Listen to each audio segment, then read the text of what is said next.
నిర్లక్ష్యం, మరెందరో తప్పులు, వాళ్ళందరినీ మొయ్యాల్సిన పని చంద్రబాబుదైంది.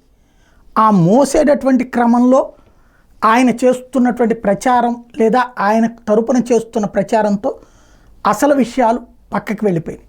ఇందులో చంద్రబాబు తప్పిదమా అనేటటువంటిది ఎవరంటలేదు. కానీ తప్పు చేసిన వాళ్ళని ఆయన కాపాడుకురావడం కాదు, ఆ తప్పుని తన మీదకి తోసేసుకుని అసలు వాళ్ళని పక్కన పెడుతున్నారు. ఇది వ్యవస్థీకృత లోపం.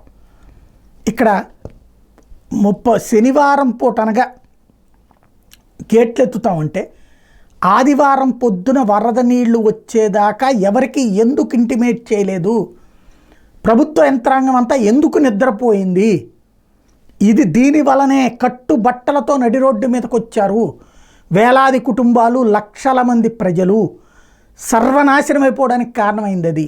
బట్ ఆ విషయం చర్చకి రానివ్వకుండా చేసే ప్రయత్నంలో చంద్రబాబు గారు రాత్రి పగలు పనిచేస్తున్నారు, కష్టపడుతున్నారు, అంతా బాగుంది. వాళ్ళెవరినో ఆయన కాపాడుకు రావాల్సిన పని ఏంటి?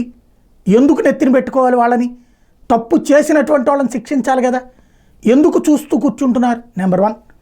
నెంబర్ 2, ఓ పక్కన వరద ముంపుకి గురైన తర్వాత కూడా చంద్రబాబు గారు కలెక్టర్ ఆఫీస్ దగ్గరికి వచ్చి కూర్చునేదాకా అక్కడికి అసలు ఏ సహాయము లేదు.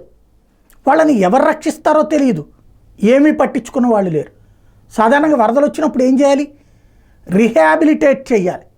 ముంపునకి గురైనటువంటి వాళ్ళని తీసుకొచ్చి వేరే ప్రదేశంలో తాత్కాలికంగా ఉండేలా ఏర్పాటు చేయాలి. ముంపు ప్రాంతంలో అక్కడే ఉంటానన్నోడిని ఉండనిచ్చి వాళ్ళకి కావలసిన ఆహారం ఏర్పాటు చేసి మిగతా వాళ్ళందరూ యువతలకి తీసుకురావాలి. వందలాది పడవల్ని తీసుకురావాలి, వేలాది మందిని తీసుకొచ్చి అది ఇందిరాగాంధీ స్టేడియంలో పెడతారా, లేకపోతే ఇంకొక దండమూరి ఇండోర్ స్టేడియంలో పెడతారా, లేకపోతే మరొక స్టేడియంలో పెడతారా, గెస్ట్ హౌస్లు తీసుకుంటారా, ఏమైనా తీసుకో, బట్ వేలాది మందిని తీసుకొచ్చి ఇక్కడ నుంచోబెట్టాలా, వాళ్ళకి అక్కడ ప్రాణాంతక పరిస్థితుల నుండి కాపాడాలి. బట్ అసలు అది ఎవ్వడూ పట్టించుకోవాలి. కనీసం బోట్లలో మేము వెళ్ళిపోతాం బాబు అంటే డబ్బులు ఇవ్వమని తీసుకున్నటువంటి పరిస్థితుల్లో దీనికి బాధ్యులు ఎవరు? అధికార యంత్రాంగం.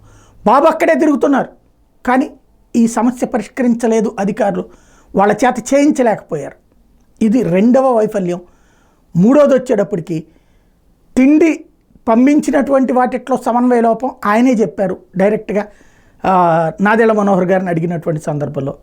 ఇక్కడ 3 రోజులైనా 4 రోజులైనా అదేదో బలమున్నోడిదే రాజ్యం అన్నట్టుగా ఓపిక ఉన్నోడు కర్రొచ్చుకుని వచ్చాడు, ఆ వచ్చినటువంటి వాడికి తిండెళ్ళింది లోపలికి, రాలేనటువంటి వాడికి రాలేని ప్రాంతాలు బోలెడు, అక్కడ ఎవరికి అందలేదు. ఇది 4వది.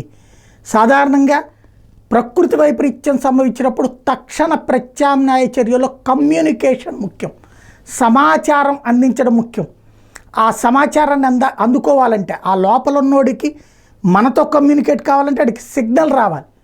సెల్ ఫోన్ సిగ్నల్స్ ఆ ప్రాంతంలో రాకపోతే ఆల్టర్నేటివ్గా టెంపరీ టవర్స్ ఏర్పాటు చేయాలి. అక్కడేం తుఫాన్ రావట్లా, వరద. తుఫాన్ అప్పుడైతే కనుక మనం పెట్టలేకపోవచ్చు, వరద అప్పుడు చక్కగా పెట్టుకోవచ్చు. కానీ సెల్ టవర్స్ ఎందుకు ఆగిపోయినాయి? అది ఎవరు? అధికారులు బాధ్యులు. ఇలాంటివి అన్నీ కనుక ఇప్పటికైనా అవన్నీ లోపాలు అధికార యంత్రాంగంది. బాబు స్వయంగా తిరుగుతున్నారు, పొద్దున్న తిరిగారు, రాత్రి తిరిగారు, 4 సార్లు తిరిగారు, జేసీబీలో తిరిగారు, లేకపోతే బుల్డోజర్లో తిరిగారు, లేకపోతే ఇంకో దాంట్లో తిరిగారు. ఆయన తిరగడం కాదు కదా, ఆయా ప్రజల దగ్గరికి ఆయా సేవకి అందనీయకుండా చేసిన అధికార యంత్రాంగపు యొక్క వైఫల్యాన్ని ఆయన ఎందుకు మొయ్యాలి? ఆయనకేం అవసరం? వాళ్ళ మీద చర్యలు అనేది ఉండి తీరాల. లోపాలు ఎక్కడ జరిగిందో సరిగ్గా తేల్చకపోతే భవిష్యత్తులో ఎవరికి భద్రత ఉండదు.